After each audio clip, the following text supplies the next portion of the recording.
Great. Well, this is a perfect opportunity for me to introduce you then. And so it's really a great honor for me to introduce our second keynote speaker, Dr. Kisha Supernant, the director of the Institute of Prairie and Indigenous Archaeology at the University of Alberta. A leading expert in GIS and the archaeologies of place, Dr. Supernant integrates the production of maps and digital spatial data to explore the ways in which past people created and interacted with landscapes. She has also made important contributions promoting collaborative, inclusive, and multivocal archaeology, and she has published extensively on Indigenous identity and Indigenous feminisms. Dr. Supernant is the director of a number of research projects on Indigenous histories and heritage, including EMITA, an acronym which stands for the Exploring Métis Identity Through Archaeology project. She's also the co-investigator of the Prince Rupert Harbour project and founding member of HEART, another acronym which stands for Heart-Centered and Emotional Archaeologies for Research and Teaching. Finally, Dr. Supernant is the co-investigator on the Métis Kinscapes of Lake Saint-Anne project.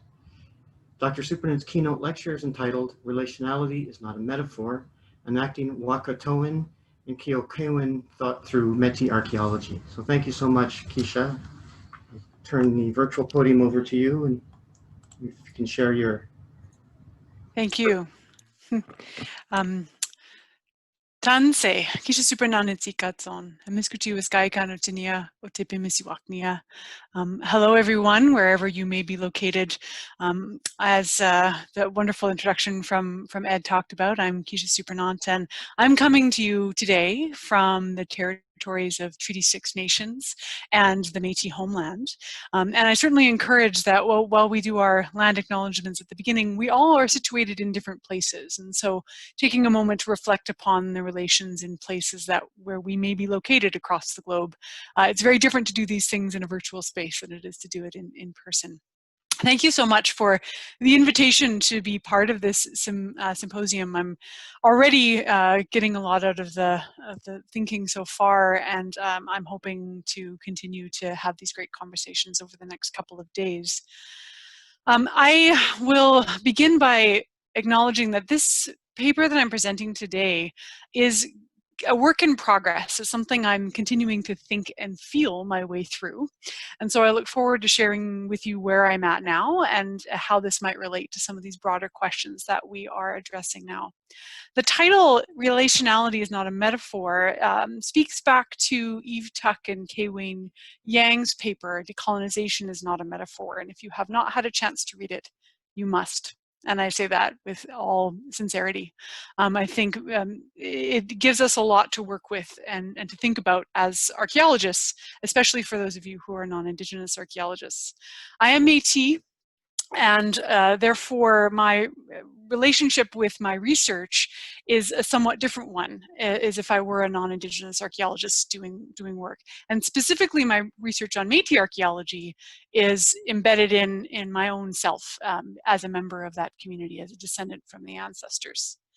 So I'm actually going to begin today by telling you a story. A long time ago, a group of folks traveled rivers from the east of what we now call North America down into the west. These were European fur traders, as well as Haudenosaunee men and women, and they encountered other Indigenous folks along the way. They arrived in a place that we now call Jasper and founded Jasper House, a fur trading post there. Some of these Indigenous and non-Indigenous folks stayed in this location. They married into Tsikani and Cree communities, and their children married other children from similar unions.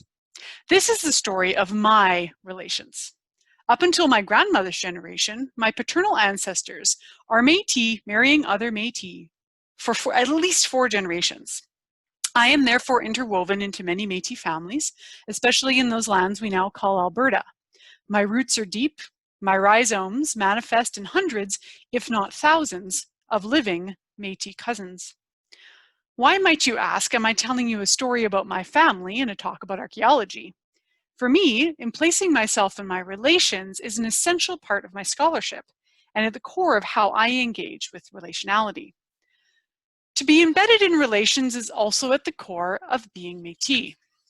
The first thing that we do when we meet other Métis folks, when we go into spaces where there's a lot of Métis people, is we do the how are you related conversation. It always begins here. To whom are you related? Who are your families?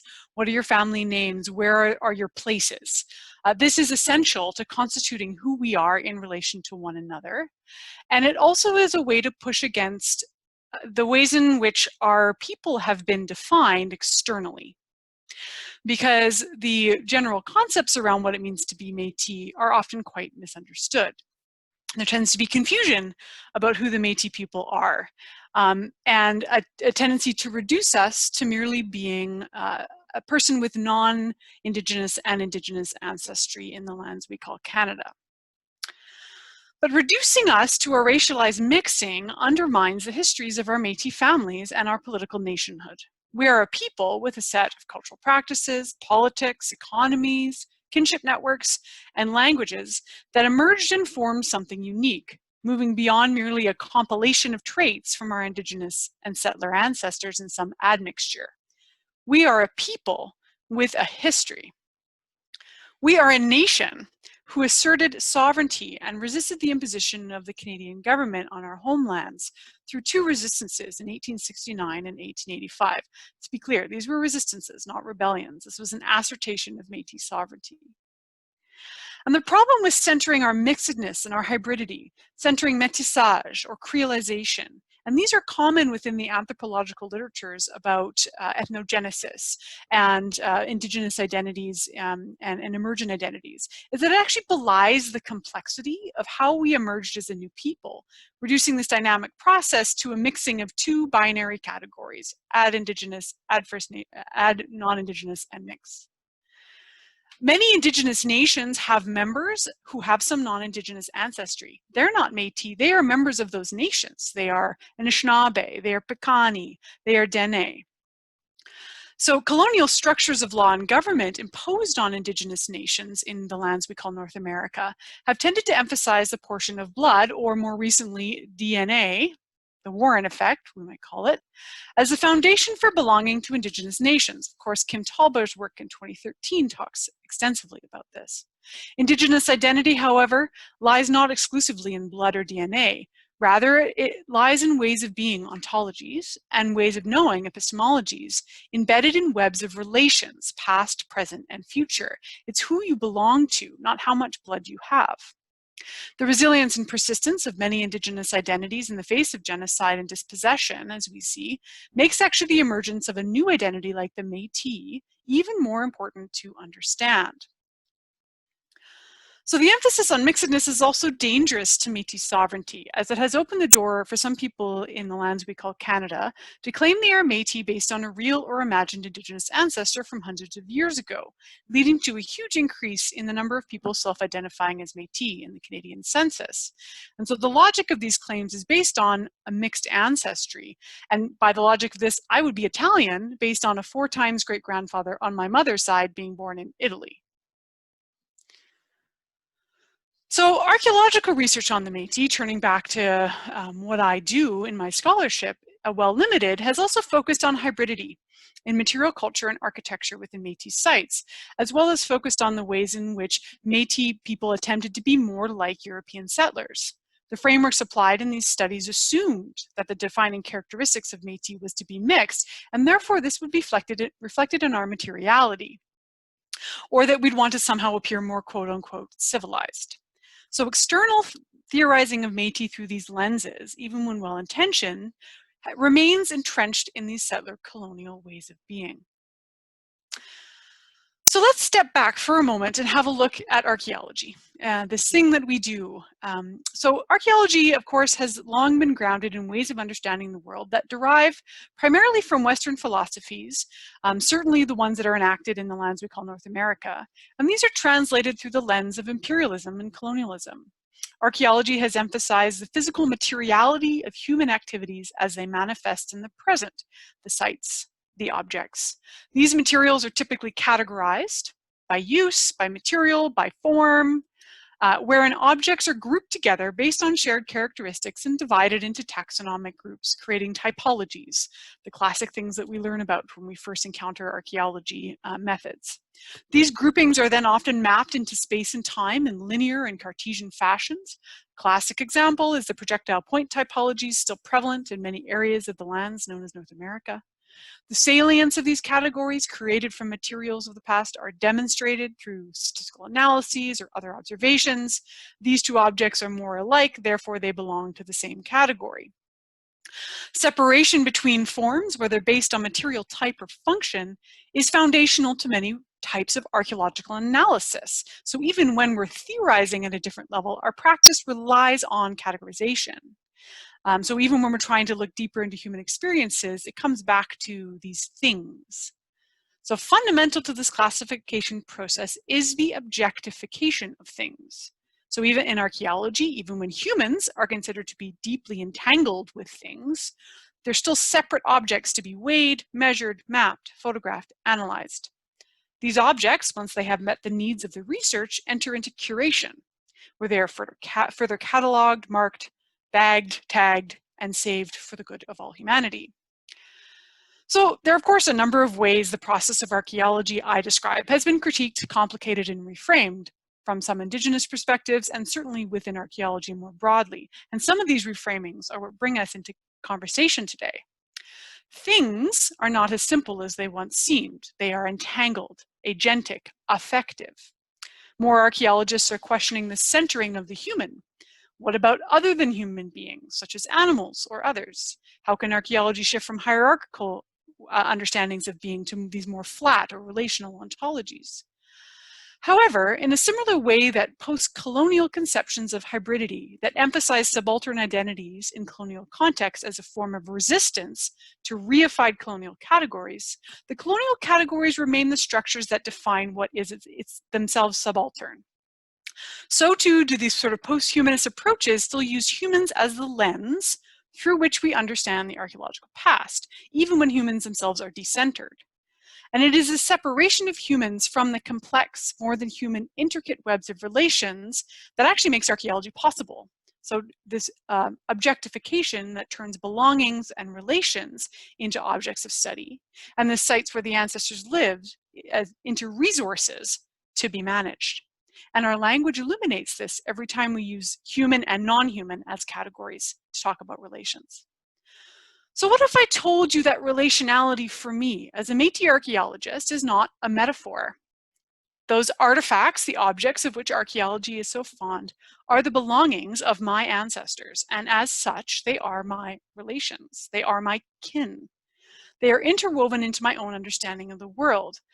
And therefore, a relational approach cannot be abstracted or extracted without someone being in relation with those objects of the past. So it's not something that can just be transferable to another place without understanding the complexities of that relation.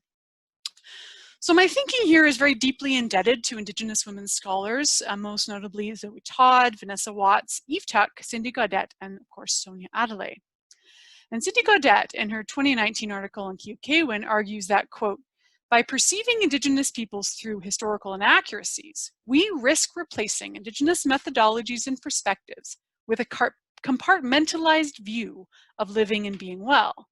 We further risk dismissing the Indigenous theoretical and epistemological underpinnings of Indigenous methodologies that are embedded in culture, peoplehood, language, place, and political, spiritual, and social contexts, end quote.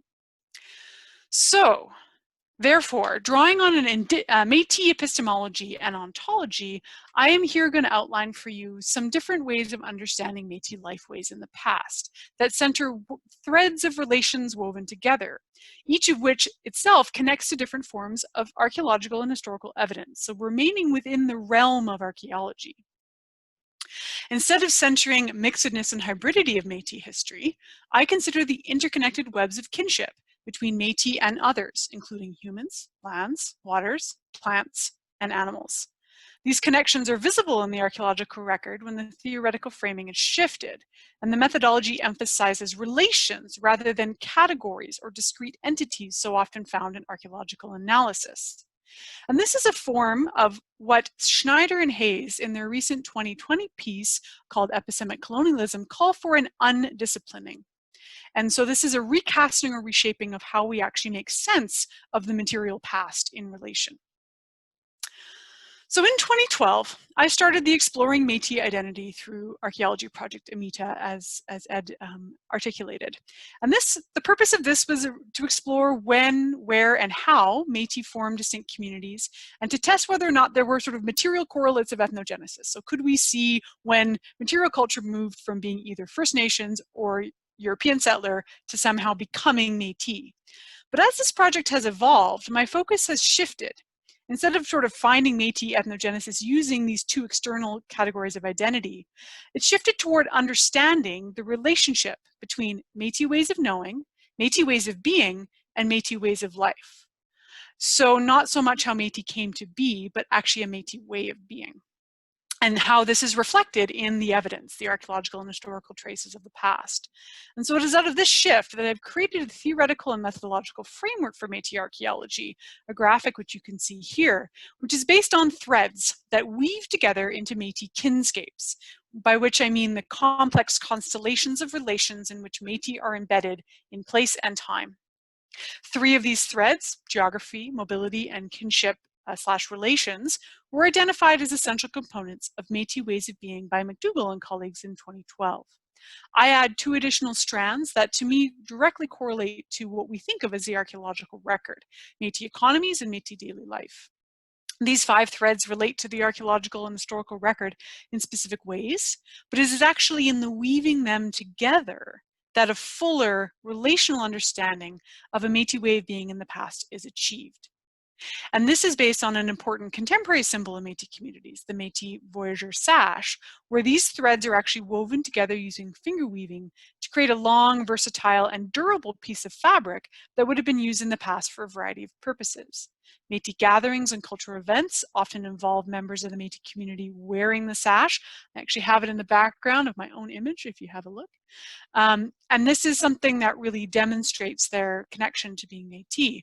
I use it here as a theoretical framework, and then I'm going to mobilize it through the actual archaeological record itself over the next few slides to show a pattern and illuminate ways of life for the Métis in the 19th century. So I'm going to go through these threads a little bit, and then I'm going to return to the concept of what it means to be Métis in relation in the present and in the past. So I'm going to start with what we might call geography or landscape. So taking a landscape approach to Métis archaeology means considering the traces of Métis activity across a diverse set of sites and places. And by here, not just bounded archaeological sites or well-known historical locations, but in fact the expansiveness of the Métis homeland. Métis people engaged in a broad range of environments, places, and people on a seasonal, yearly, and lifetime basis. A Métis landscape, therefore, encompasses a set of relations with lands, waters, and other beings. The archaeological record encodes elements of the Métis cultural landscape that are concentrated in certain places or nodes, but also expansive. So historically, the Métis homelands extend over a very large portion of what is now known as Canada, stretching from the western side of the Great Lakes to the eastern slopes of the Rocky Mountains, south to Montana and the Dakotas, and north to Great Slave Lake and the Mackenzie River in what is now the Northwest Territories. The scope and scale of the homeland and the fact that all of these places are also First Nations territories make tracing Métis families and communities in the archaeological record a very daunting task. But geography is actually an essential thread in an understanding of a Métis life way, because the expansive and varied geographies contained within the Métis homeland impacted how different Métis families and communities lived, what they ate, and how they choose to move through. So how does this connect to the archaeological or historic record? And in this case, I'm going to rely more on history. And this is an example illustrating the interplay between a broad Métis homeland, but also the fact that Métis have deep connections and rootedness to particular places. And this can be illuminated through some of my work at Lac Sainte Anne, where actually on the second slide, that was my great-great-grandmother who was born at Lac Sainte Anne. So she's actually in the study. So this is a very significant Métis place and a very significant Indigenous place broadly. So First Nations and Métis pilgrimage here for the Feast of St. Anne in July every year from the 1800s up until this year, when of course it had to be cancelled due to the COVID-19 pandemic. There are also many Métis families who settled at Lac St. Anne, some of whom still live on the original river lots today. It's a very important place, a very important lake. The histories of these families are closely connected to this place, but members of these families traveled throughout the homeland in their lifetimes, as demonstrated by some mapping that I did, where I looked at where different family members are recorded through time in demographic records. So in this study, we looked at birth, marriage, scrip, census, and death information for 71 Métis individuals born between 1813 and 1885 from 5 Métis families who had connections to Lac St. Anne. The locations were put into a table, they were imported into GIS, and counts for each location were generated and mapped using the heat map symbology that you see here. In general, the data demonstrate a consistent connection to Lac St. Anne and nearby St. Albert, which is just north of the city of Edmonton, by the Métis families in the study. A large majority of the individuals mapped, for example, were born in Lac St. Anne. That's the map you see here, with the remaining individuals being primarily born in what is now the province of Alberta. Throughout the lifetime of the individuals, 2 general trends emerge. Approximately half the individuals in the study only ever appear in the records in the regions around Lac St. Anne, St. Albert, and Edmonton. There's kind of a triangle there. And all of them never are recorded outside of that triangle. A second group are never recorded outside of Alberta. And therefore, 57 of the 71 individuals included in the study were never recorded outside of Alberta in the archival records consulted. Now, we can talk about the gaps in the record, but I think this actually works against one of the common narratives, which is that Métis sort of don't belong anywhere. We're kind of mobile, we move around a lot, but in fact, this shows that we're very clearly connected. At the same time, 15 of these individuals were recorded broadly across the homeland, as far north as the Mackenzie River, as far east as Winnipeg, and as far south as Montana. So this mobility is another thread in our sash. So one of the hallmarks of the Métis is this movement across expansive landscapes. Oral and written histories indicate that some Métis families would travel well over 1,000 kilometers or 600 miles in a season, in a year, in the 1870s and 1880s, and some others had more stability. Because of the tensions between mobility and rootedness, the material traces of the Métis can actually be quite elusive. And there's been a tendency to use mobility to argue that the Métis were ungrounded and untethered, never long enough in one place to call it home. I would flip this around and say we were everywhere, and everywhere in some ways was home. Home was as much the trail as it was the fort. So in the Métis, the paths of travel were as significant as the nodes, whether the Red River, Fort Edmonton, or a wintering site on the Prairie. The Red River Cart, which is a Métis adaptation used to address the challenges of moving goods and people across the prairies in variable conditions, is an iconic symbol of Métis identity today. You can see some of those on the slide. These carts, pulled by horses or oxen, marked the prairie landscape across huge swaths of land with a very distinctive rutted trail. So one of the ways to understand Métis mobility as one of the threads in our sash is through connecting trails. So through written accounts, early maps, and the physical remains of trails today on the landscape themselves. So many of the historical trails used by the Métis became major roads and highways in the 20th century, but they remain marking of the landscape.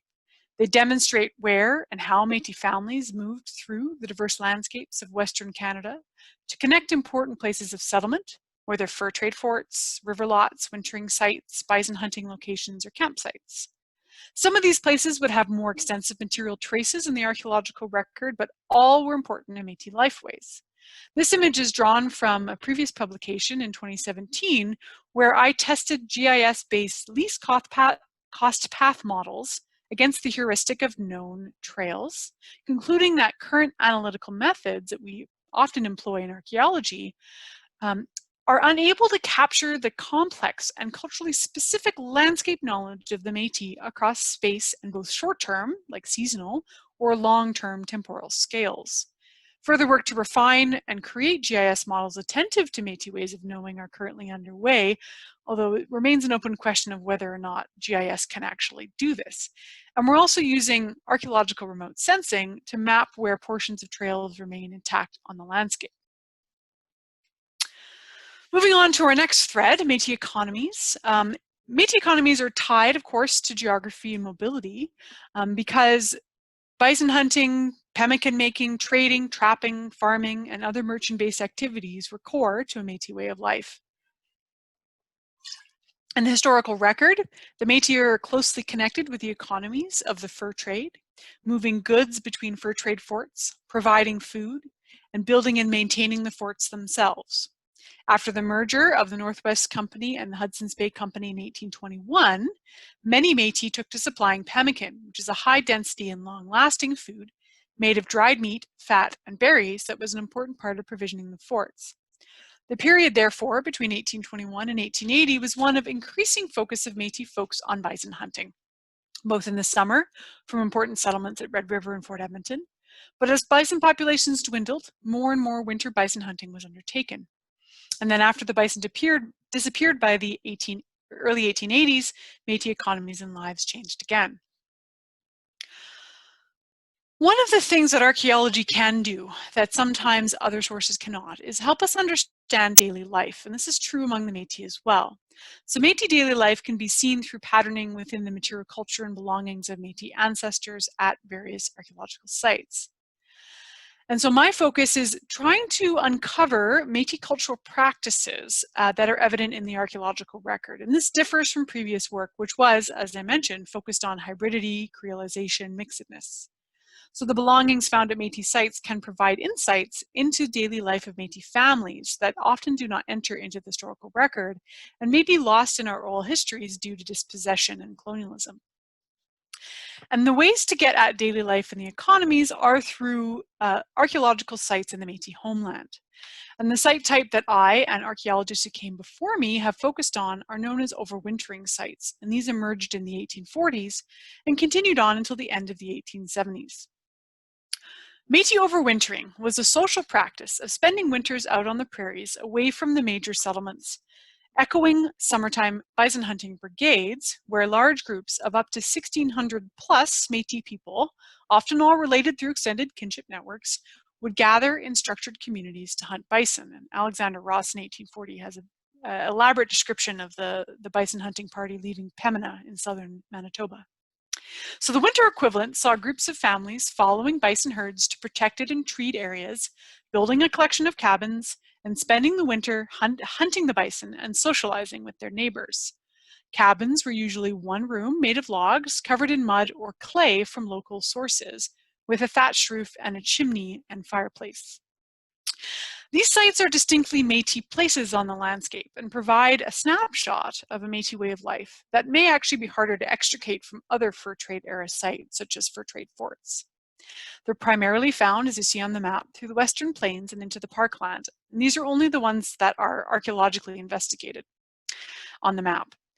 These sites provide material evidence of Métis economies in daily life, as well as connect to questions of landscape and mobility, as they are located in specific geographies and joined by trails and also dog sled tracks. So I want to talk a little bit about some more classic ways of understanding archaeology, but then I'm going to take us back out to relationality in a moment.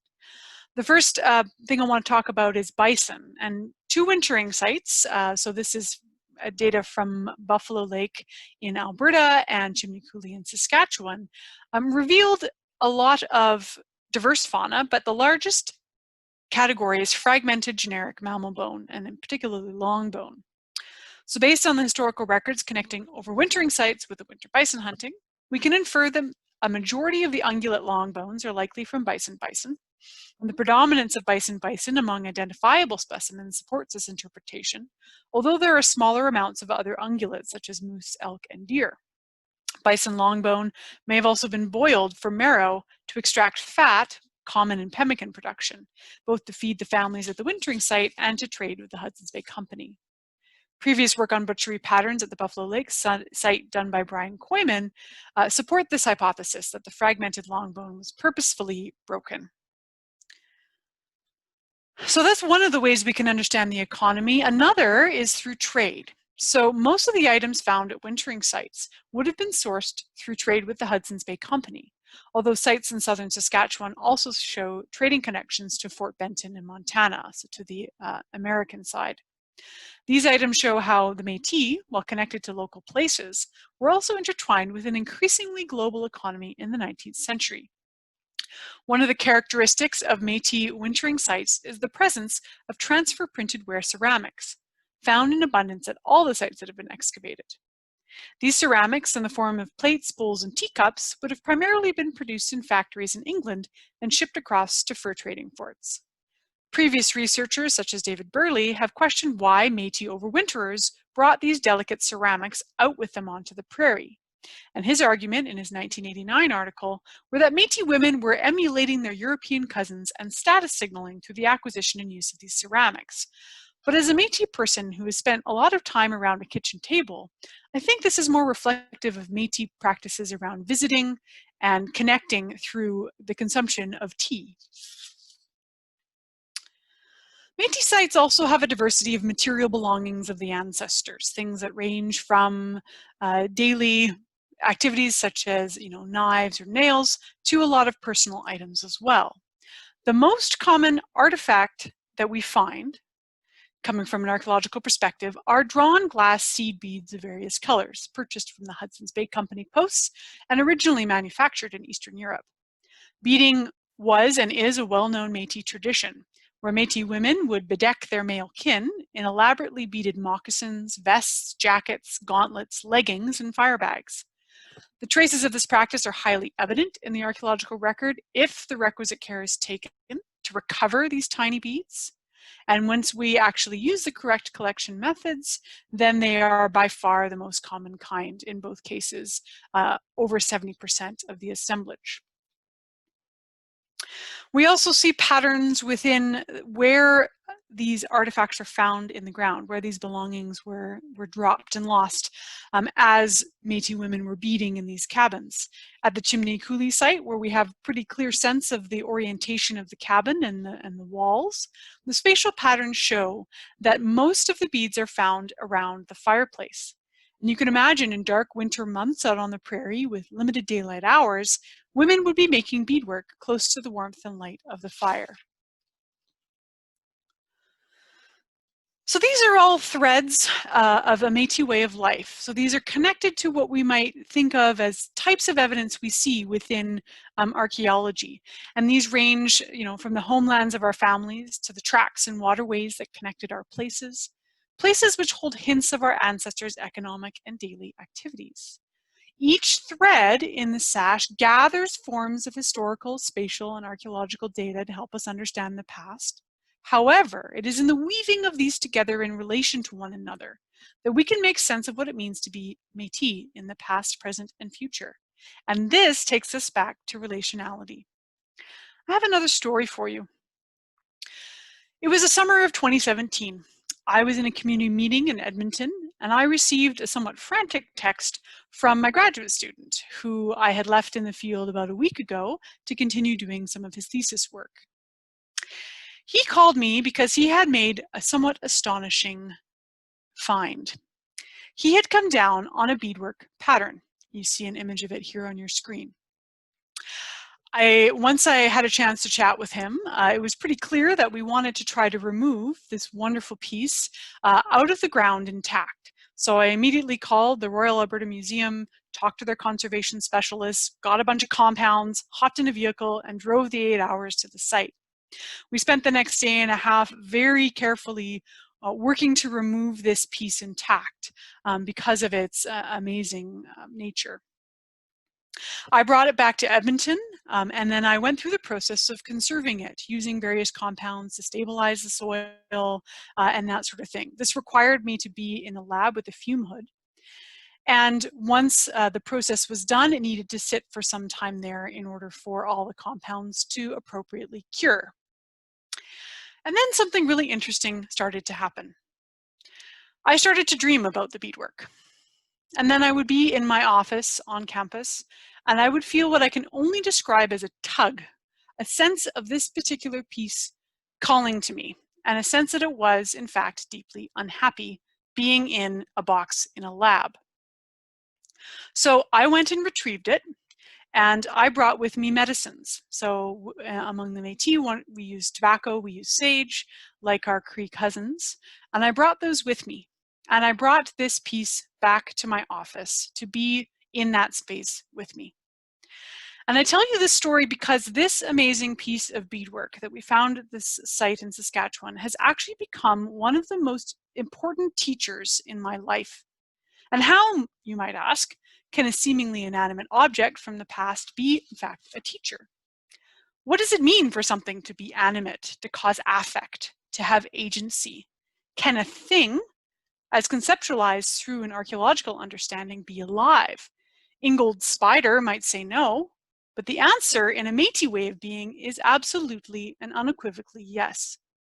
So a guiding concept for me in this understanding is the concept of Wahkohtowin. So Cree scholar Matt Wildcat describes Wahkohtowin as a concept, a law, and a practice. So even here, a core theoretical or philosophical idea in our worldview is not just an abstract concept. It is a lived reality that comes with reciprocal responsibilities. To be in good relation is to honor and practice Wahkohtowin. So Zoe Todd, in her 2016 article, recognizes that, quote, relationality informs the ethic that drives how I live up to my duties to humans, animals, land, waters, climate, and every other aspect of the worlds I inhabit, end quote. And Zoe Todd is a relation of mine. We're both Métis from Alberta. We have family members in common. And so I think of this in a very similar way. So how does an archaeologist practice Wahkohtowin? First, I have to be a good relation to my kin. These kin include my living relatives, as well as the relatives that have been buried and forgotten in the places of my ancestors. This beadwork piece is my kin, not just an object made long ago, but part of my living kinscape. And this, for me, illustrates some tensions around relational ontologies, and that's where it comes back as an Indigenous scholar to questions of spirit. Once I had brought this beautiful beadwork piece back to my office, anytime a Métis person comes into that space, they visit with it. And I had the great pleasure of bringing in my cousin Krista Letty, who's an amazing beadwork artist, to visit with this piece. She immediately started talking about its creation, how she imagined the woman who beaded this piece 160 years ago actually did that process.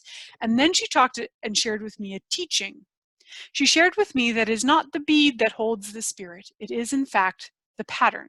So it's the act of beading which creates the spirit of the person who is creating it and holds a piece of that in the actual beadwork itself. And so for me, this made a lot of sense as to why the beadwork was unhappy in a lab. It needed to be part of its kinscape. It needs to be connected to us. And in this way, I see Indigenous theories as not abstract concepts, not only abstract concepts. They are relational, not only in the way that they help us make sense of the past, the present, and the future, but how they actually emerge from those relations themselves, including those with particular places and times and interconnected in those webs. And therefore, my research, this is me working on the beadwork, is a part of ceremony, following Sean Wilson's work. And one of the ways I practice Wahkohtowin and be a good relation is through Kîhokewin. So this is the other Cree term you saw in my title. And I draw here on the work of Cindy Gaudette, who talks about Kîhokewin as a way of understanding Indigenous ways of relating, knowing, and doing. And the fact that all those things are, again, inextricable from one another. And the visiting ensures that those relations are maintained and that we're able to do what we can. And so this complicates things for me as an archaeologist, because while this beadwork currently sits in my office, that is not where it has to go. In the end, it's required by law to go to a museum. And when it sits in a cabinet in a box in a museum, it is very difficult for me to be a good relation to this piece and to the belongings of my ancestors more broadly. But archaeology trains us that these are the places that things go. They get conserved, they get protected, they get stewarded in these institutions. But then they get removed from Wahkohtowin, and I can't practice Kîhokewin with them. And this is what it comes back to, this idea that relationality is not a metaphor. In her 2020 piece published in Archaeology to the Heart, Sonia Adelaide calls for an archaeology led by strawberries. And she's not being metaphorical. Strawberries are powerful guides in our work and teach us about how to be in the world. When I say I need to visit with my kin, as embodied by the belongings of my ancestors, I'm not being merely theoretical. This piece of beadwork is my teacher. I care for this through visiting with my relative, bringing medicines, and inviting other relatives to sit with it as well. So I have one more story to tell you, and I invite you to come along with me on a little trip. A light breeze floats in from the west, bringing with it the promise of afternoon heat. On this late June morning, I crouch over a perfectly square hole, trowel in hand, breathing in the ancient soil. I catch a glint of something buried in the dirt, a flash of blue that is almost absurdly out of place in the myriad of brown and gray tones of the soil. My breath catches with a thrill of excitement as I painstakingly scrape at the surrounding matrix. A tiny blue glass bead emerges, exposed to the light for the first time since it was lost over 160 years ago. I close my eyes and a scene emerges in the speckled darkness behind my eyelids. I am standing on a low hilltop, overlooking the crowded settlement just below. Cabins, 3 or 4 to a cluster, are spread out in dozens of groups between me and the not-so-distant lakeshore. A light snow lays on the ground, trampled into paths by multiple moccasined feet, large and small, with the overlaying tracks of dogs, horses, and oxen. The cabins are mostly simple, single-room log constructions, designed only to last the season. But from afar they appear snug and cozy, enwrapped in a dense layer of muddy clay that keeps out the worst of the winter chill. Each is adorned with a chimney cheerily emitting smoke from the fireplace below, creating localized columns of gray reaching toward the bright blue winter sky. I breathe in the brisk air, my lungs contracting with the cold, and can almost taste the village, so laden is it with a cacophony of smell. Mud, smoke, and a light undercurrent of human are most prominent, with a dash of wet animal fur, meat, and waste as an aftertaste. The sounds are chaotic and comforting. The wail of a tired child, a woman's boisterous laugh, the bark of a dog fighting for food, the distant tuning of a fiddle turning into a full-fledged reel. The thud of an axe chopping wood for the ever-present fire reverberates through the clearing. A man calls to his brother, the language distinct but vaguely French, vaguely Cree. The response is playful, teasing as they gather supplies for the coming hunt. Out of a cabin, a woman emerges, dressed soberly in a dark dress and fur robe, with a mere flash of blue and white on her feet as she walks down the packed snow path. She speaks to the man, handing him a new pair of beaded moccasins. Unbeknownst to her, one of the beads caught in the folds of her dress as she painstakingly beaded the moccasins in the darkness of the small cabin, tumbles down into the snow, lost, forgotten. My moment of contemplation is broken by an insistent voice, bringing me back to the present moment, the warm sun, the blue bead, the soil. Archaeology is part imagination, part science, but Indigenous archaeology is also storytelling. We are time travelers using the material minutiae of lived experience to understand the past, weaving back together the tapestries of existence with a fraction of the threads. We try to breathe life into those who came before us, to tell stories that are otherwise unspoken. But for me, archaeology is also deeply personal and relational, an act of reclaiming and resistance, of resonance with myself and my ancestors. It is not breathing new life so much as listening for their breath, recognizing that their lives and stories were never fully lost, although many have forgotten how to hear. If not for my own journey home, I may have been among them. The tiny blue bead has been measured, photographed, and removed to a new home where it can live a different sort of life. I'm taking the beads of my ancestors and seeking to reweave them into some semblance of order, of understanding of that which cannot be easily known.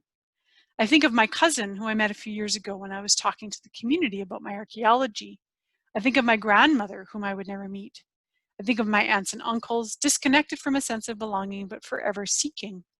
I think of my hundreds of Métis cousins, finding their way back to that which has been taken. I think of my daughter and her delighted attempts at jigging. I lay my hand down on the soil. I can feel them breathing, my ancient relatives, the lands and waters. I can feel them breathing, my ancestors. Their breath fills me and heals me. I breathe with them. Our heart beats in sync. I am Métis. I am home. Relationality is not a metaphor. Hi, hi.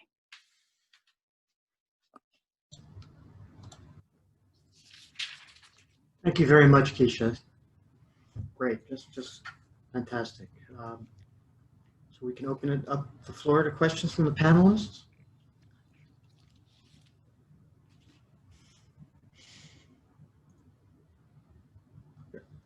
I'll ask a question if you want, Ed. Thank you, Craig. Sure. Thanks so much, Kisha. Thanks for that, your teachings and your time with us. And I'm so happy to meet you for the first time virtually, unfortunately. You as well, Craig. Thanks. So I had two questions that are kind of related.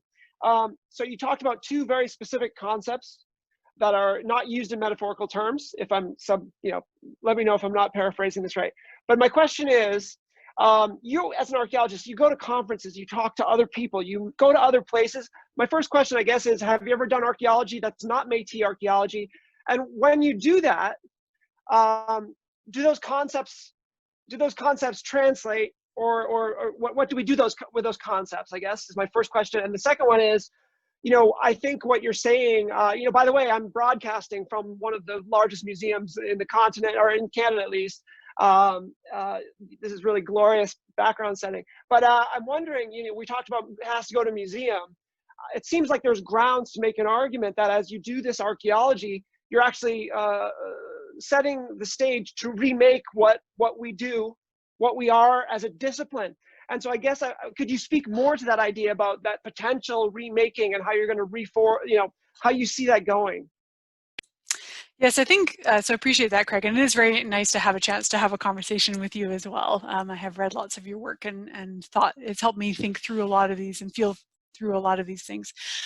So I think for me, the first question is a very challenging one, which is the translatability or transferability of concepts that are very grounded to place. And I would say that if I were to be going to another context, and let's not even say another Indigenous context, say I went and worked in Neolithic Britain, which is actually on my mom's side, we're all British for a long generation. It's a very interesting place to be.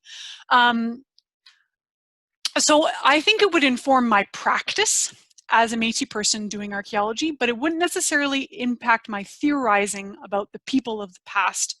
Because I think for me, the concepts that I outlined are grounded in particular places, particular webs of relations. And so if you just sort of extract them from that, then they don't have the same salience. Now, I think there is a place at which we can generalize or we can transfer from what I'm presenting. And that is this idea that thinking of relationality only on sort of an ontological or theoretical plane does it a disservice to the lived experiences of the people of the past that we're studying.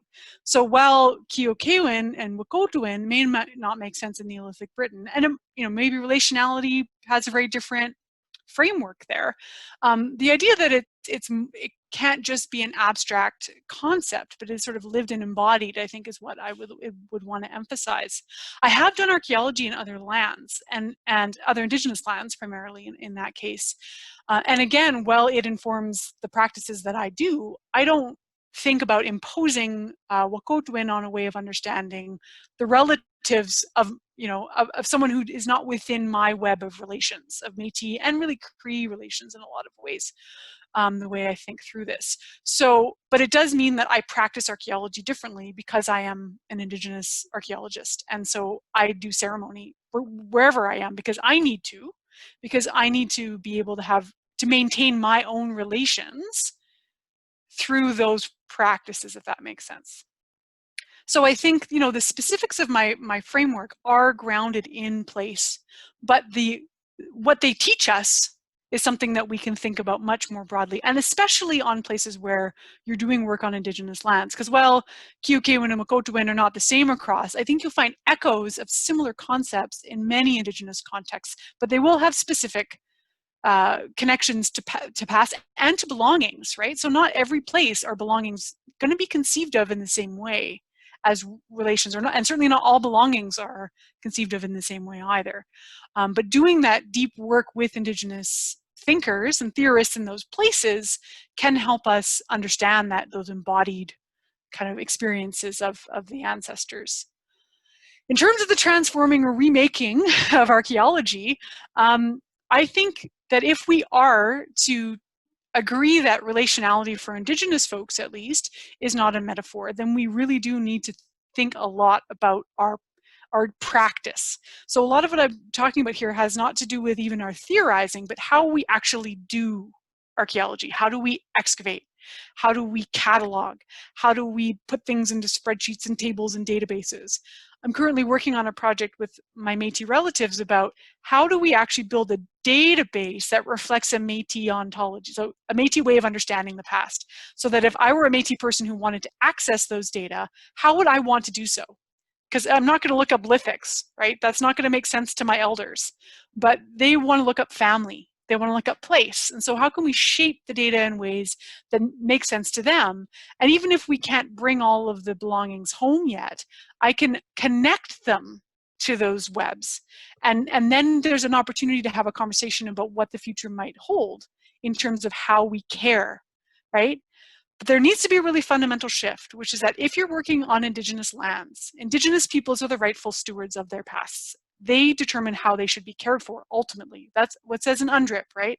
The United Nations Declaration on the Rights of Indigenous Peoples.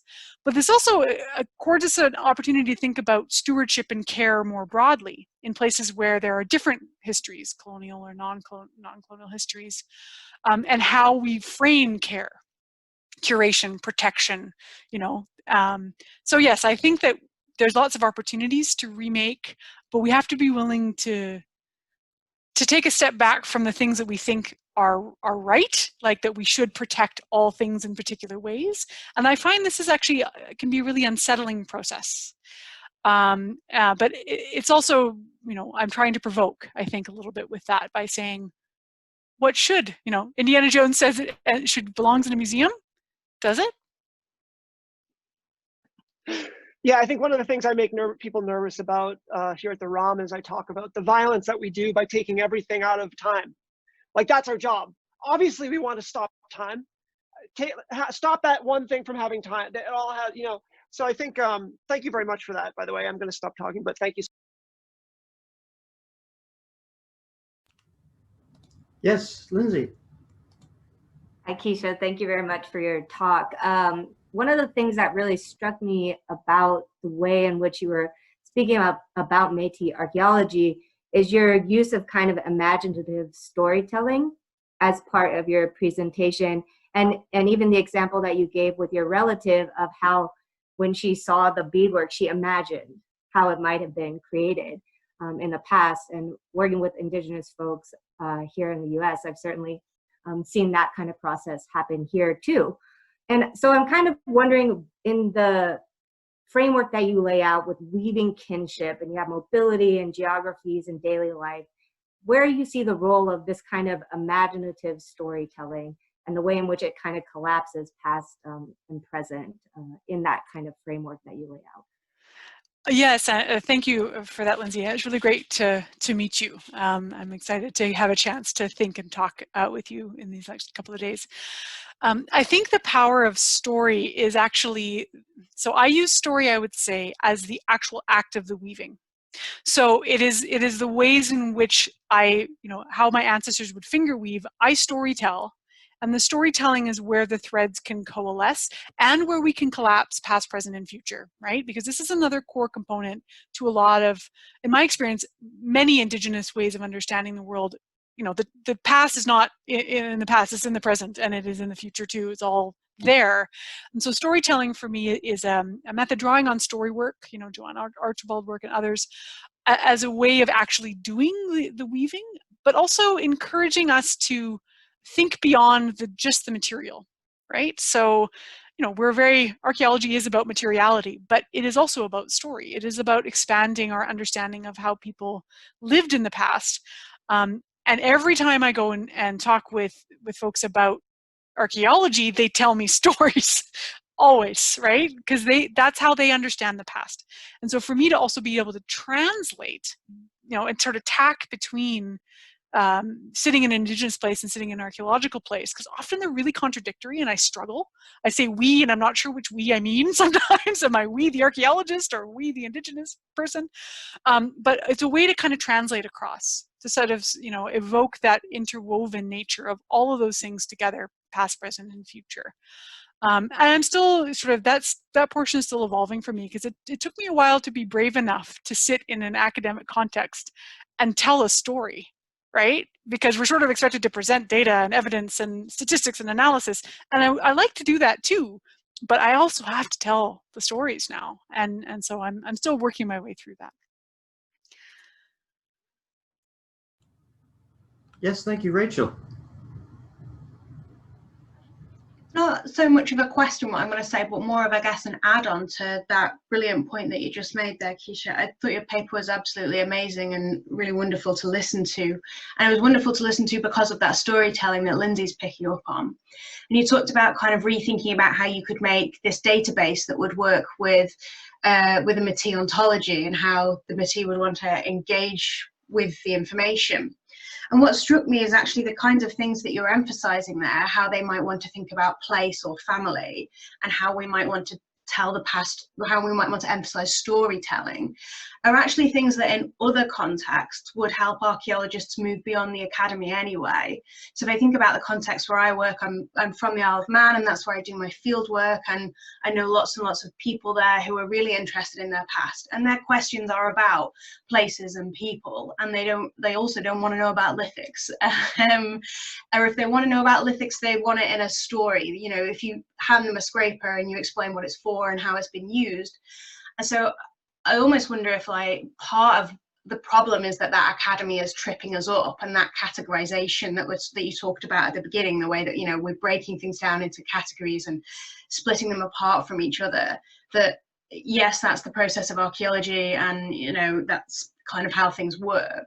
But this kind of change that you're suggesting potentially has much wider ramifications beyond kind of your own context in your own work, in that I think that what you're suggesting would actually help a great many people in different contexts engage differently with their past. We then enter the slightly tricky ground there of not wanting to obviously appropriate that kind of stuff into the Western context, but I think allowing equally, doing the kind of stuff that you're talking about, storytelling and thinking about how we could present our data in a way that's more accessible, is the same stuff that needs to happen to allow people more access to their past in kind of the British context that I work in. So I want to thank you for that gift and that teaching there. Yes, and I think that's a good point. And I think many, for me, many places have storytelling traditions. This is not something that only Indigenous folks do, right? In a lot of Western traditions, this has become literature as opposed to just storytelling, and been sort of brought into the academy, into these ways of thinking in different ways. But the truth is that storytelling happens everywhere. I'm going to give you two examples of how I think this plays out, and can maybe be a place of divergence, convergence, ban, something along these lines, places where difference can sit, but can be understood as side by side. So the first thing I'll tell you is that I taught a class last year, and the title of the class was North American Prehistory. And we spent a whole exercise unpacking prehistory and making a proposition for a name change, which is really great. But what I actually had students do is we were talking about arrivals, right? We were talking about the arrivals of First Peoples, because that's one of the things we do in archaeology. And I asked the students to narrate arrivals using storytelling traditions from their own background. So I didn't want them to tell an Indigenous story, right? So to draw from, say, a classic fairy tale. So these are a Western framework of storytelling, once upon a time, right? And I encouraged them to think through storytelling traditions from their own backgrounds, things they were told, things they encountered, and to think about telling story from their own perspective. So they weren't trying to take a voice or make up one, but it was more trying to narrate these lands from that perspective.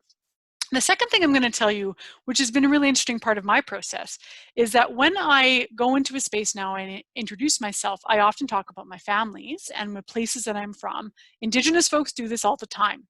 But what started to happen is non-Indigenous folks are doing this too. They're thinking about where they come from, where are their connections, where are their family connections, and it is a way for us, again, to see our histories and bring them into that space so that we're not just sort of these abstract academics. We expand our understanding of who we are, where we're from, who we're connected to, and it's not just Indigenous folks who need to do this, it's non-Indigenous folks as well. So again, here's a practice that I bring from my context, but that other people are engaging with me in ways that actually provide a different opportunity for us to speak together, if that makes sense. So I think there's ways to do this, I guess. Great, thank you so much, Kisha. We have some questions. Oh, Ben, please, of course. Just very quickly, thank you, Kisha. That was wonderful, and it was diametrically opposed to my own talk in terms of groundedness and beauty of the telling. So thank you. But it does, you know, thinking in terms of archaeologies, which is how I kind of vaguely started my talk with. And I'm not sure I have a question, but it's thinking about, well, you've given me lots of things to think about, certainly in terms of the abstract kind of theoretical conversation, and trying to think about what the relevance of that is, given specific local, or you could call them local, I suppose, or grounded archaeologies, and how those relate to kind of my kind of archaeology. I don't have, you know, I have lots of places I'm from and nowhere. And it's funny, in America, my kids are at school here, and they always get the question, you know, where is your family originally from? it's like, it's never, you know, they assume they're not from Framingham, they assume they're from somewhere else, right? And my kids are actually Asian, so they always get the question, you know, you from China? So that's a complicated question as well about, and so what, and that relates also to the concepts, which are grounded concepts that you're using in your archaeology. And I suppose I'm just reiterating the question of, can you move with those concepts as much as you can move with you in your practices and what you understand of relations? Very vague, sorry. Yeah, I mean, I appreciate that. I think there's a lot of complexities to where a lot of people are from. And I mean, I will say that one of the things that I grapple with all the time is that I don't get that question because I'm white coded. But my family members do, because they look different than what people expect people from here to look from, which of course is ironic because people who are actually from here look like them. But I think the question of transferability, so I guess I will come back to a concept. I think my understanding is from many Indigenous perspectives, it doesn't make sense why you would abstract the concept. Right? This is for me, it's a very Western way of understanding. Well, we have to look, so this idea of a metaphysics, which is a meta-ontology, I would argue is a foreign concept to Indigenous thinkers, because it is always grounded, because it is always in place. And so if you're not in relation with each other and with the place, the concept doesn't actually make sense.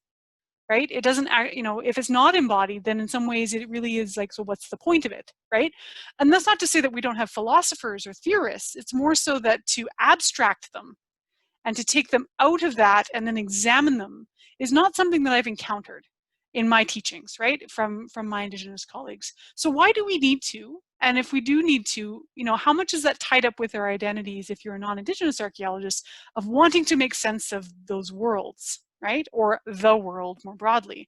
We say we are comparative and holistic, but this also helps us understand those underpinnings of how we might, like, where does anthropology come from and what does it do? Right? And we have to also remember the power dynamics of that and you know, who does anthropology for what purposes?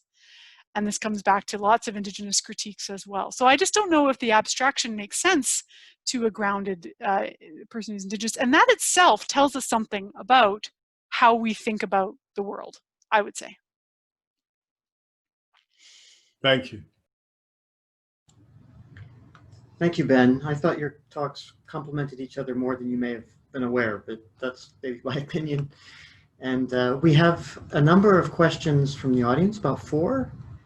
I guess we can you can answer them. Kisha, there's no need for me, I suppose, to read them unless you think that's... I can start with Danny's. Danny, I hope, first. yeah, because this has been the one that has been brought to the top, I see. So Danny, I hope that my talk maybe helped you engage with this a little bit differently, because I think that's part of my question as well.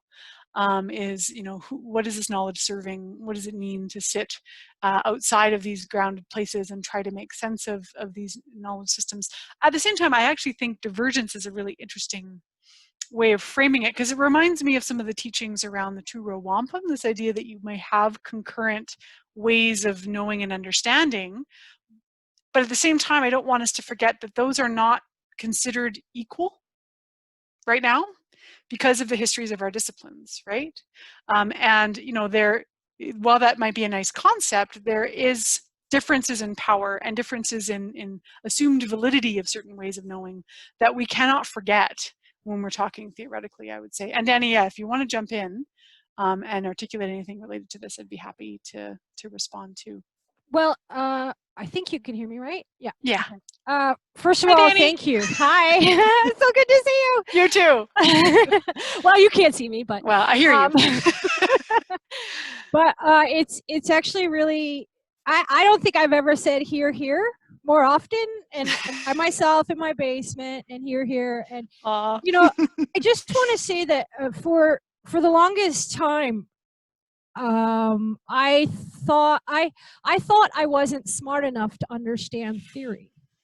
I thought that the idea that none of these things, I mean, I get them, but they don't make any sense, and why we're using the different theories we're using. And so that was my undergrad and even part of my graduate research until I found Sean Wilson's book, Research as Ceremony. And that was unfortunately only a few years ago, right? And I think what the problem was is that none of those theories were mine, and nothing there represented my worldview. And even something like relational ontology, I was excited with the words when I heard the title, you know, in undergrad, senior undergrad, like, oh, well, what is that? And then getting there realizing, well, no, that doesn't, I mean, it works a little, but that's not really what it's about. And that's not going to work for me. And that's not the framework.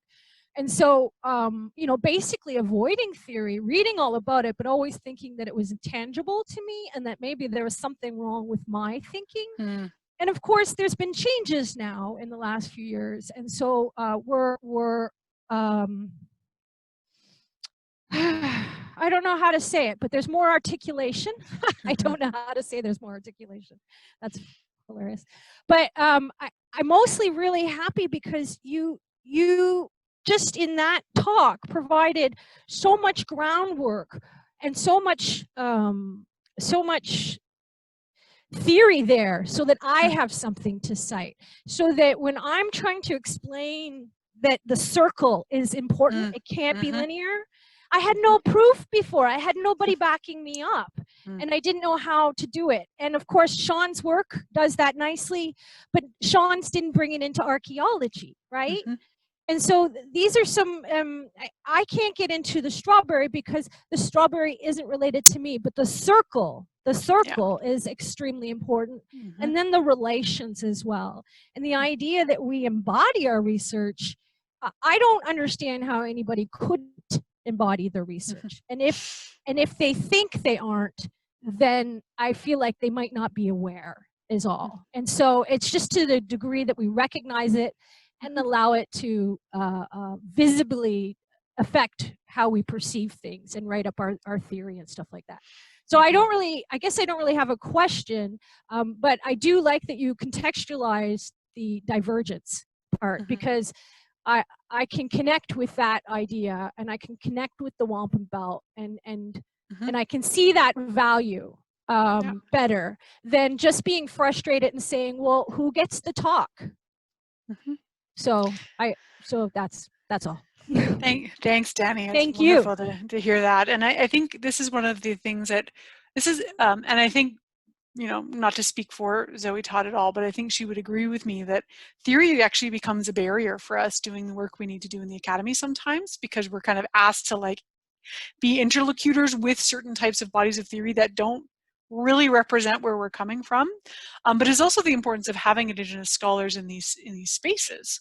And the truth is there's still not that many of us in archaeology, and they're growing, but it's you know, it's a hard place to be for a variety of reasons, and the academy is more generally. So if I can create opportunities and spaces, Danny, for you to think through and be through and feel through some of these things, I think it's really important. And I actually agree with you in that we have a tendency to like thought and feeling, mind, body separation, which again, I push back as an Indigenous scholar, and this was some of the motivation for Archaeologists of the Heart book, which is that if you have a heart and you're an archaeologist, which we're all alive, so we do, this is for you because we all bring these things to the table. We study the things that we study for particular reasons.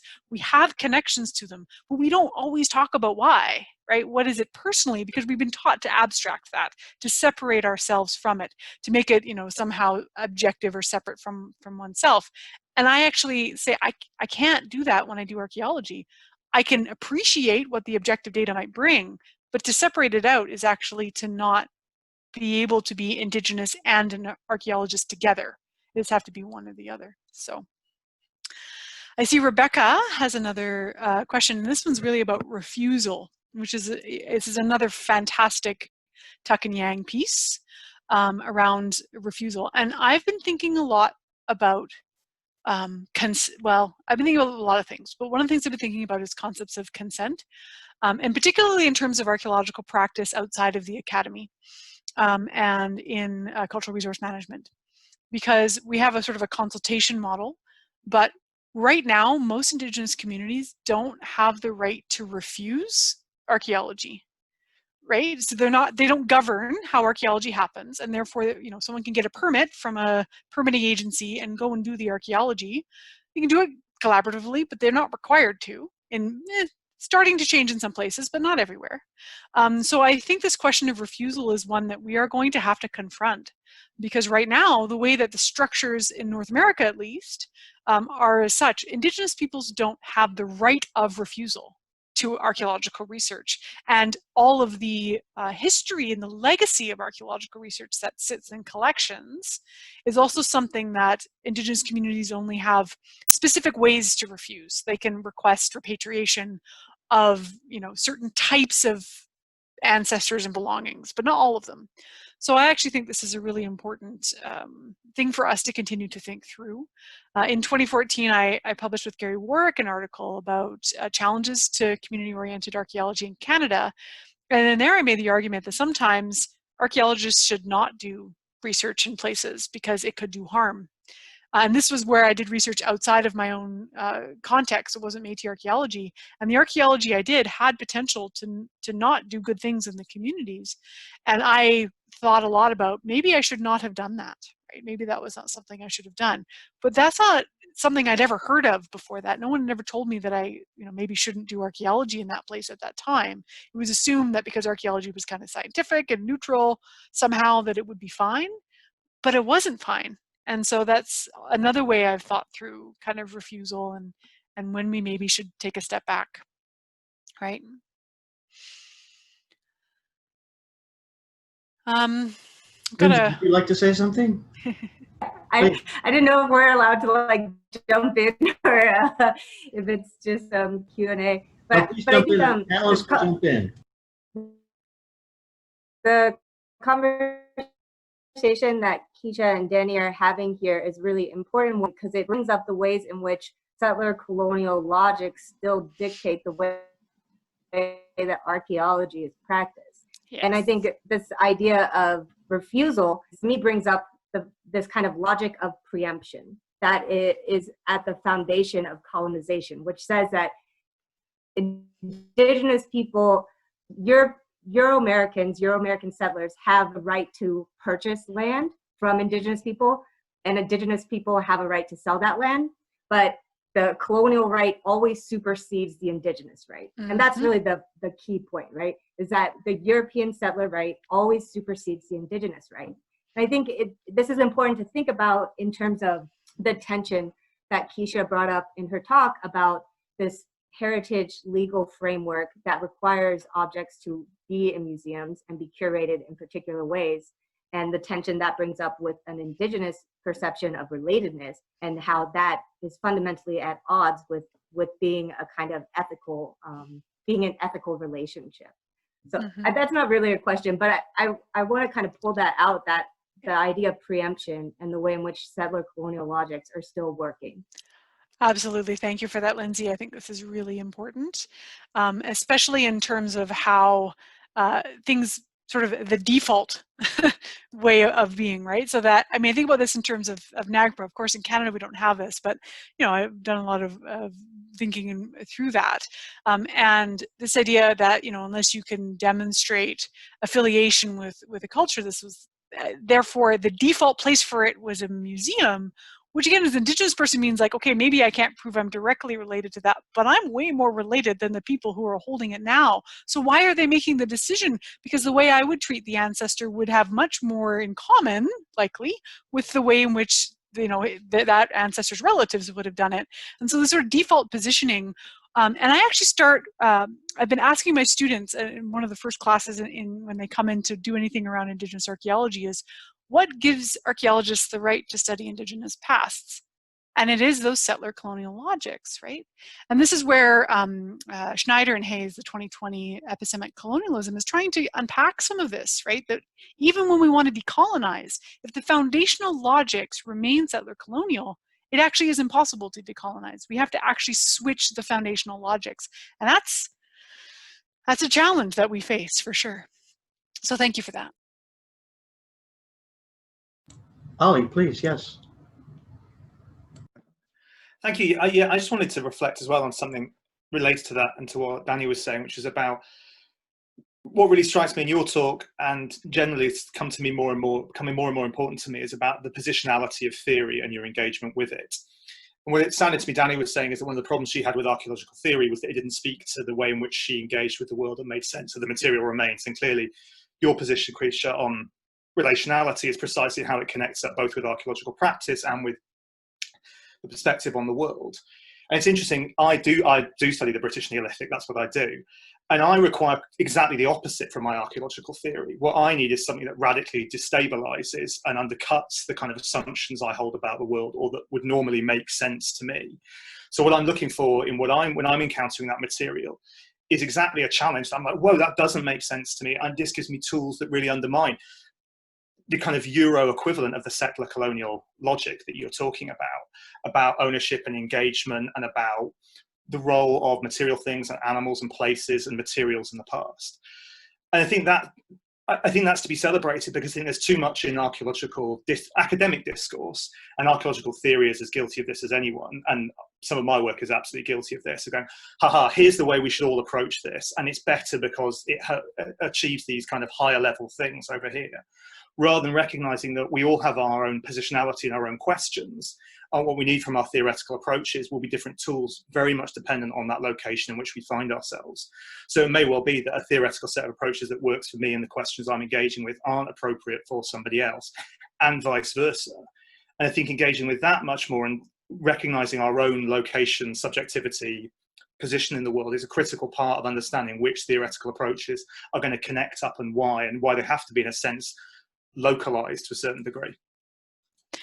I thank you, Ollie, for that. And I think that really helps us understand why these sort of, again, these broad logics don't necessarily make sense for everyone, and they don't need to. Like this maybe shouldn't be the goal, right? Maybe the goal should be understanding how these things connect to places and times. And I love the example that you give, that you actually need disruptive ones. And that's really important too. Whereas I need ones that connect me, because that's so important. And the reason that we each need those is because of the historical sort of trajectories of our positionality, right? Where we come to it and what has been, and how, but we've both been actually trained in similar logics, and we're diverging from them in different ways, based on our own positionality and our own histories and our own places that we come from.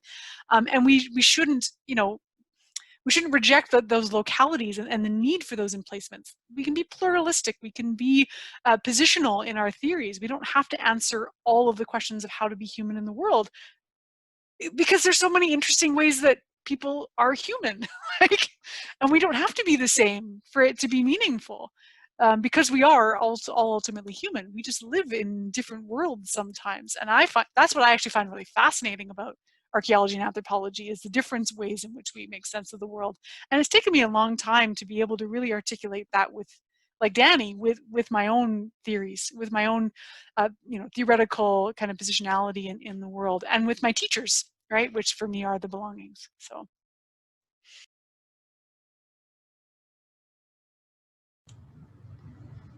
Would you like to answer some of the other questions, Kisha?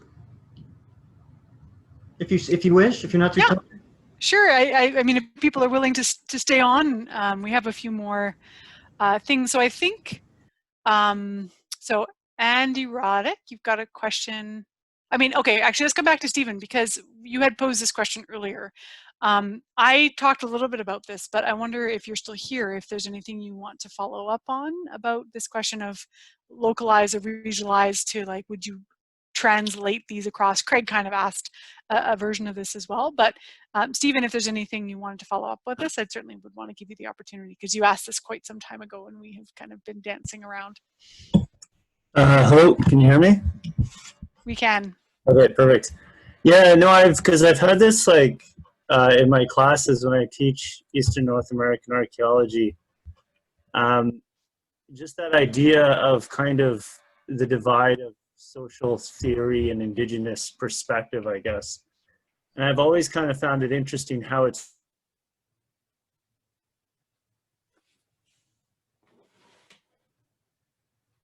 Stephen, I think we lost you.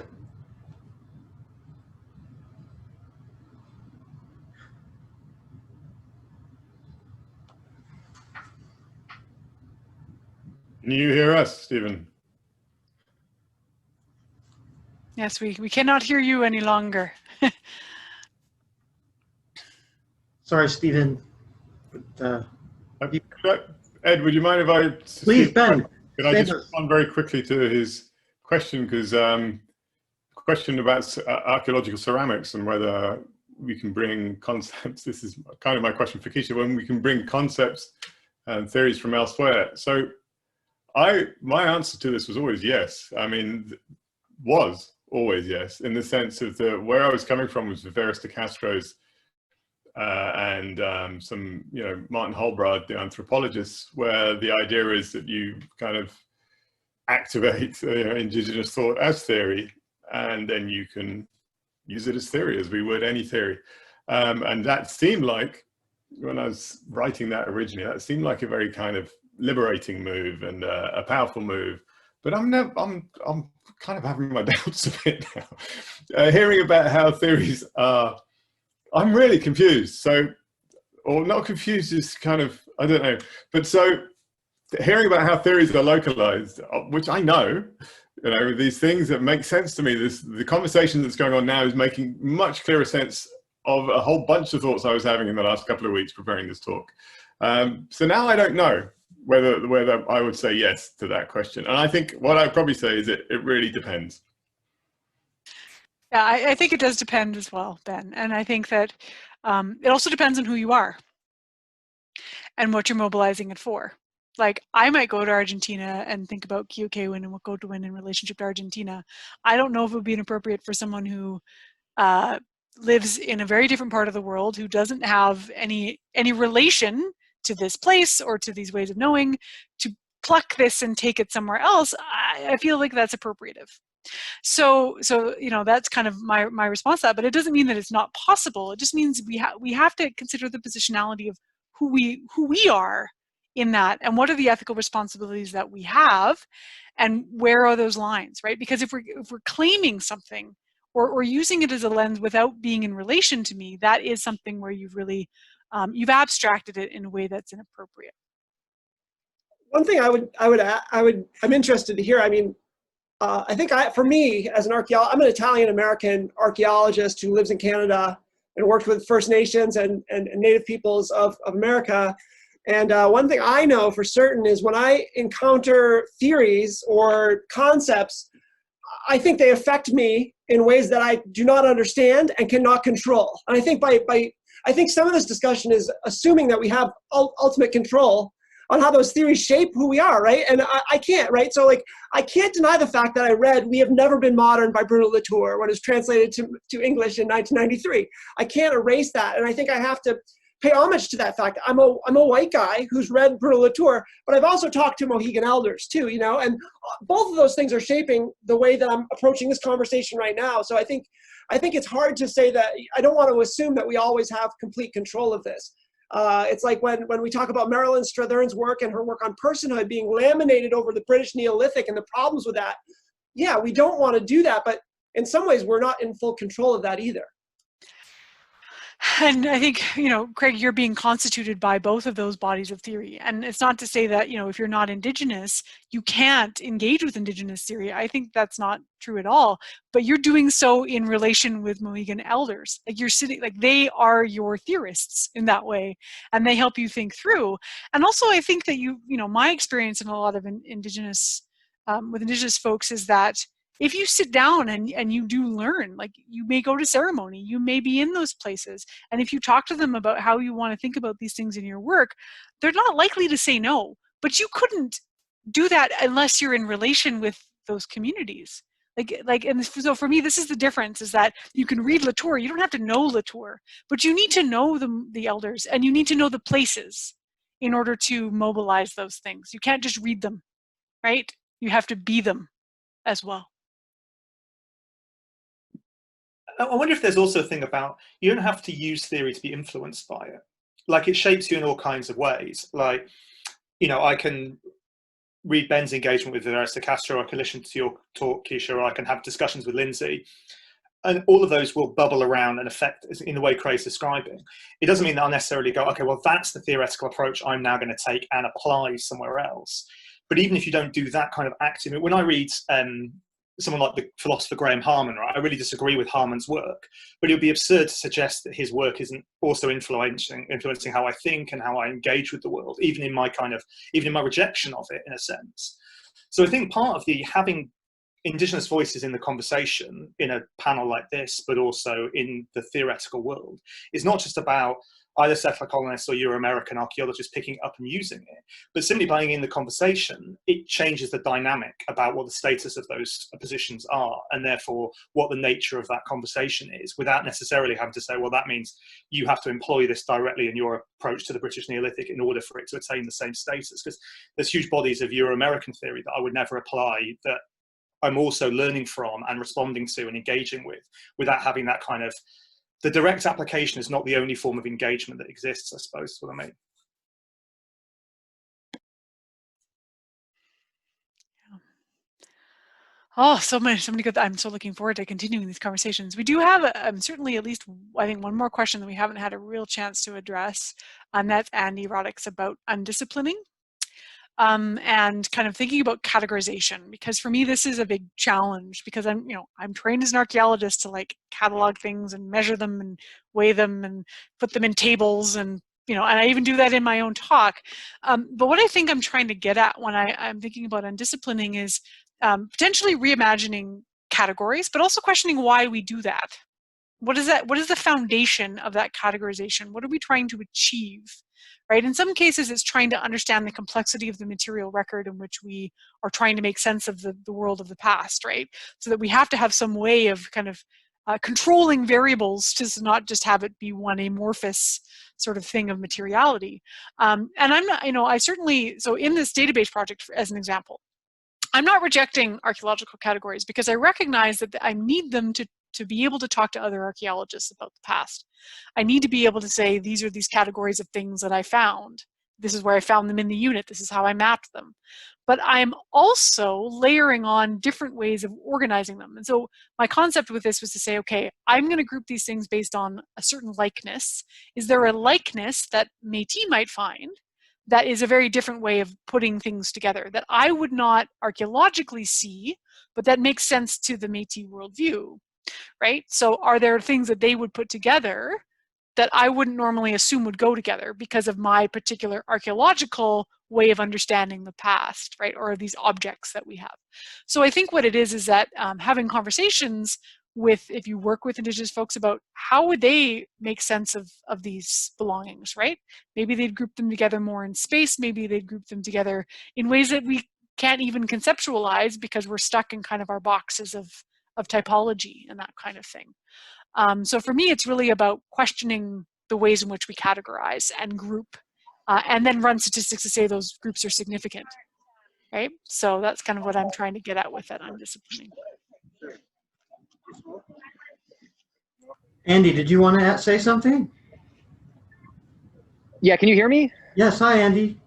Hi, yeah, that's great. Thank you so much. That was really helpful. I was thinking about in your talk about how that meets sort of some of Latour and actor network theories, thinking about categorizations and the kind of emergent qualities of them. And I think that you've actually answered that very well in terms of, I like that idea of sort of breaking apart categories and sort of assembling them in new ways. I was thinking of Astrid Van Ooyen's work, who's written a little bit about some of these things from a quite a different perspective, but I think your perspective here is very useful. So thanks so much.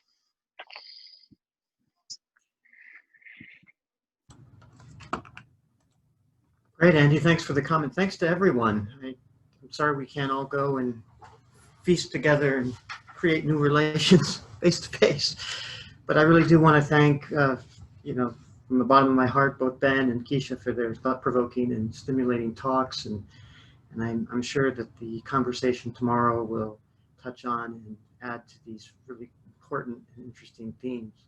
And so I wish everyone a very nice Friday evening, and stay healthy and safe. And I hope everyone will join us again tomorrow.